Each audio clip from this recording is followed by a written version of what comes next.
A massive swarm of bees attacked a private jet.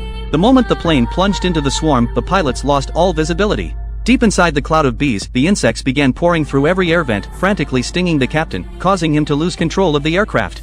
Air traffic control noticed something was wrong, and saw the plane heading straight for a commercial airliner. By the time the passenger jet realized what was happening, it was too late to avoid the collision. The planes crashed together, instantly shearing off a wing. The violent impact threw the cabin into chaos. Everyone scrambled for safety. The plane started plummeting fast. A female officer made her way to the cockpit, finding the captain severely injured, barely conscious. With her urgent pleas, the captain managed to switch on autopilot.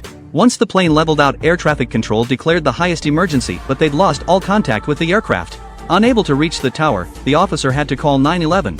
When they heard what happened, emergency services were stunned. A massive crack had opened in the fuselage. Everyone crowded toward the back of the plane. Command Center immediately dispatched rescue teams, briefing them on the situation, requesting they guide passengers through emergency care remotely. The earlier turbulence had injured multiple passengers, including a girl with a broken leg.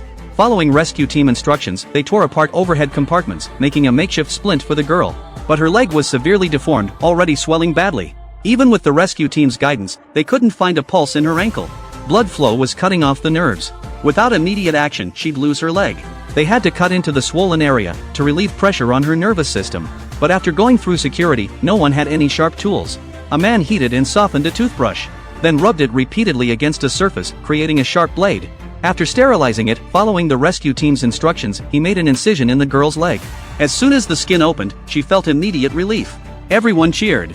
Meanwhile, the officer followed tower instructions, operating the controls, preparing to turn back for an emergency landing. The priority now was saving the captain, so he could land the plane. When firefighters got the alert, every unit mobilized. The captain regained consciousness. Learning he could still fly the plane, everyone in the tower finally breathed a sigh of relief.